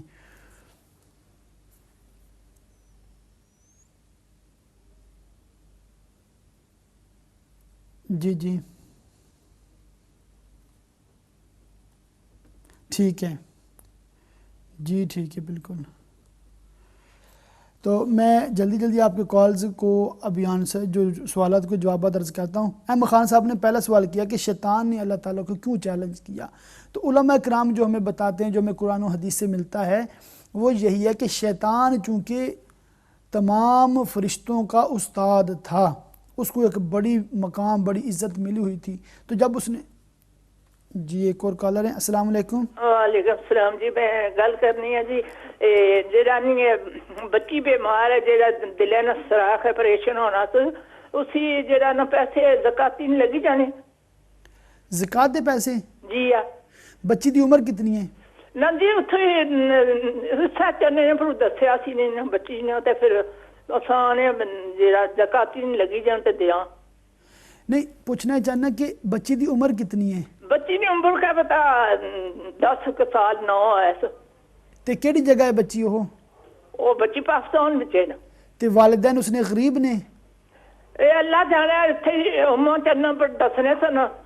ہاں ٹھیک ہے ٹھیک ہے ٹھیک ہے، میں عرض کر دیتا ہوں، ٹھیک ہے ٹھیک ہے جی تو یہ دسی چھوڑو تے پھر ٹھیک ہے نا پھر جی بالکل میں عرض کرتا ابھی بتا دیتا ہوں کہ وہ زکوٰۃ کے پیسے آپ دے سکتے ہیں، کیونکہ وہ غریب ہیں تو ان کو پیسے زکوٰۃ کے بھی آپ بھیج سکتے ہیں۔ انشاءاللہ آپ ان کی مدد کریں، امہ چینل پر جو چیریٹی اپیل ان کے لیے کی جا رہی ہے، تو انشاءاللہ اس کی زکوٰۃ آپ کی ادا ہو جائے گی۔ چلو ٹھیک ہے، چنگا، خدا۔ جی جی جی بالکل، تمامی ناظرین سے بھی عرض ہے کہ جو زکوٰۃ کے پیسے ہیں وہ بھی آپ امہ چینل کی جو چیریٹی کی اپیلز میں دے سکتے ہیں، ان کو آپ بتا دیں، ان کو آپ انفارم کر دیں گے کہ جو زکوٰۃ کے پیسے ہیں تو ان کے جو پھر شرعی تقاضے ہیں ان کے حساب سے ہی وہ سپینڈ کریں گے۔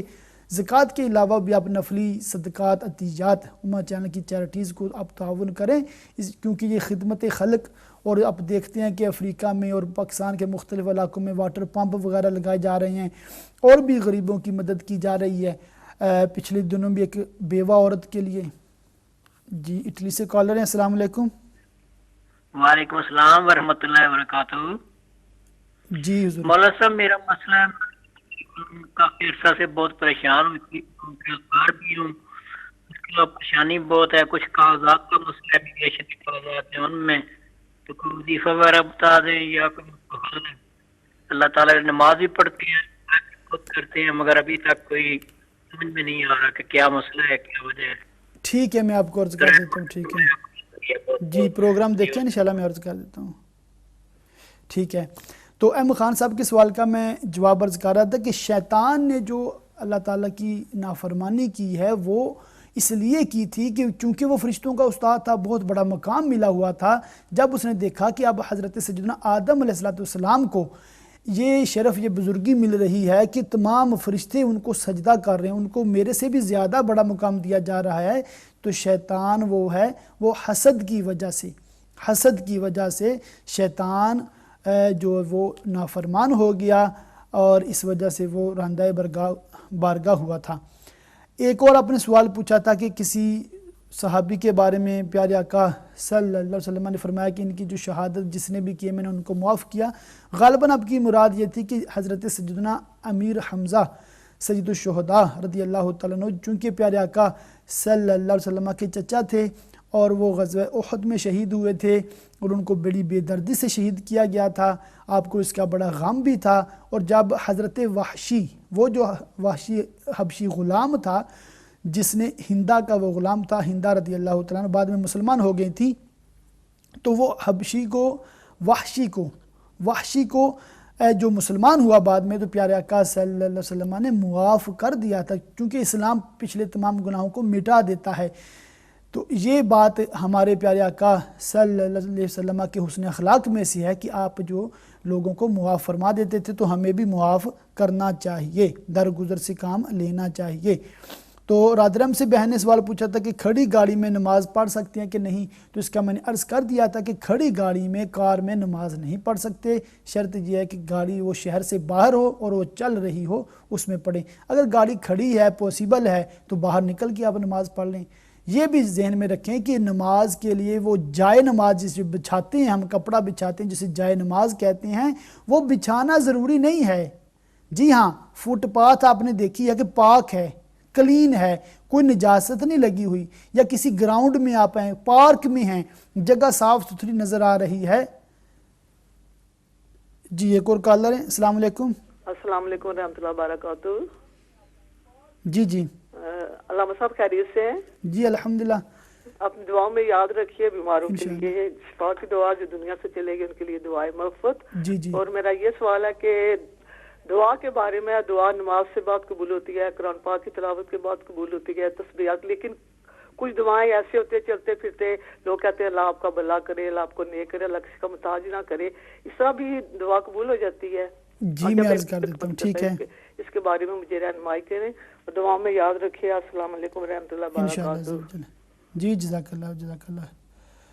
تو میں عرض کر رہا تھا کہ جو غالباً میں نماز کھڑی گاڑی کے حوالے سے عرض کر رہا تھا, اوکے آپ پارک میں ہیں یا کسی بھی جگہ پر ہیں, آپ نے زمین کو دیکھا ہے چاہے اس پر مٹی ہے, تو اگر وہ آپ کو نظر آ رہا ہے اس پہ کوئی نجاست نہیں ہے, پاک ہے, اچھا وہ جگہ اگر پاک ہے جیسے پارکوں میں ہوتی ہے یا فٹ پاتھ پر یا کسی بھی سروس اسٹیشن پر کار پارک ہیں, آپ دیکھتے ہیں کلین ہے جگہ, کوئی نجاست آپ کو نظر نہیں آ رہی ہے, تو آپ یہی سمجھیں گے کہ یہ جگہ پاک ہے, تو بغیر جائے نماز کے بھی آپ وہاں پر نماز پڑھ سکتے ہیں, کوئی پرابلم نہیں ہے. تو کھڑی گاڑی میں بیٹھے بیٹھے آپ نماز نہیں پڑھ سکتے, چلتی گاڑی ہونا شرط ہے, وہ بھی شہر کے باہر چل رہی ہو, اور یہ بھی ہے کہ اس میں آپ چلتی کار میں بھی صرف نفل سنتیں پڑھ سکتے ہیں فجر کی سنتوں کے علاوہ. باقی جو فرض ہیں, جو وتر ہیں, جو فجر کی 2 سنتیں ہیں, وہ آپ کو گاڑی سے نکل کر, کار سے نکل کر ہی پڑھنی ہوں گی. عموماً موٹر ویز پر سروس اسٹیشنز ہوتے ہیں تو کوئی پرابلم نہیں ہے. ابھی تو سروس اسٹیشنز پر جائے نماز بھی انہوں نے بنائی ہے, نماز کی جگہ بھی بنا دی ہیں, یو کے میں بھی, انگلینڈ میں بھی, تو باقی ممالک میں بھی الحمدللہ سہولتیں موجود ہوتی ہیں. تو اللہ تعالی ہم سب کو توفیق دے کہ ہم اپنی نمازیں وقت پر ادا کرتے رہیں. نماز اوابین کے حوالے سے سوال کیا گیا تھا کہ وہ 2 رکعتیں, اگر 2 سنتیں 2 نفل اس کے بعد 2 رکعتیں مزید ملا لیں, 6 رکعتیں 3 فرضوں کے بعد پوری ہو جائیں گی, تو وہ اوابین ہی ہے. 6 رکعتیں پوری کرنے کی فضیلت یہ ہے کہ 12 سال کی عبادت کا ثواب ملتا ہے. تو ایک بہن نے پوچھا ہے کہ ان کے پاس ٹیبل ہے, ٹیبل پر تکیہ ہے, تکیے پر جائے نماز بچھائی ہوئی ہے, تو وہ اشارے سے نماز پڑھتی ہیں.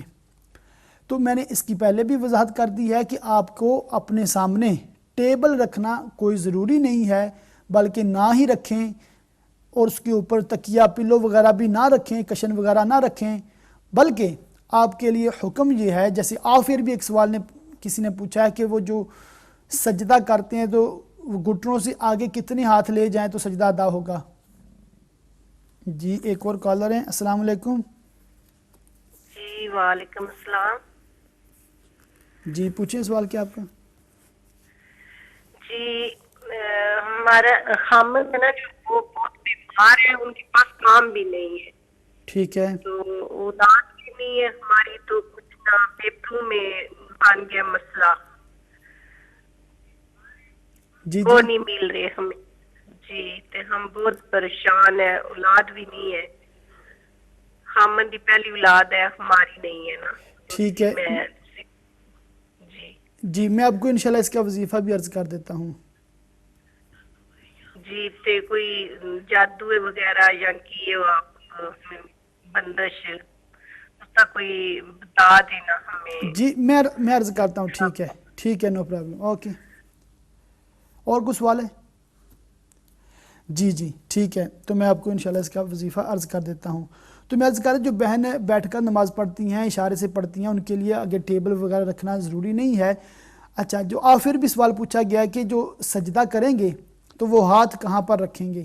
تو اس کا مسئلہ یہ، جیسے اپنے ہاتھ باندھے ہوئے ہیں، وہ اب جیسے قیام کی پوزیشن ہے، رکوع کے لیے گھٹنوں پر ہاتھ رکھ لیں، اور سجدے کے لیے تھوڑا آگے آپ اشارہ ایسے، بس ہاتھ کا اشارہ ضروری نہیں ہے، مگر ہاتھ سے اگر اشارہ ایسے کر لیتی ہیں تو وہ بہتر ہے. مگر کاؤنٹ جو ہوگا، وہ جو دیکھا جائے گا، وہ دیکھا جائے گا کہ آپ کا جو سر ہے، اب یہاں پر جیسے میں بیٹھا ہوں، تو اسے تھوڑا سا جھکیں تو رکوع ہو گیا آپ کا، تھوڑا سا معمولی جھکیں، پھر واپس گئے آپ، جیسے کہ رکوع سے اٹھ کھڑے ہوئے. سجدے کے لیے تھوڑا سا زیادہ جھکیں گے، جیسے ہاتھ سے اشارہ کر لیتے ہیں عموماً لوگ، تو یہ آپ کا سجدہ ہو جائے گا. آپ کو کوئی ٹیبل پر تکیہ، کوئی پلو وغیرہ پر سر رکھنا کوئی ضروری نہیں ہے، بلکہ ایسا نہیں کرنا چاہیے. جی ایک اور کالر ہیں. السلام علیکم. وعلیکم السلام ورحمۃ اللہ وبرکاتہ.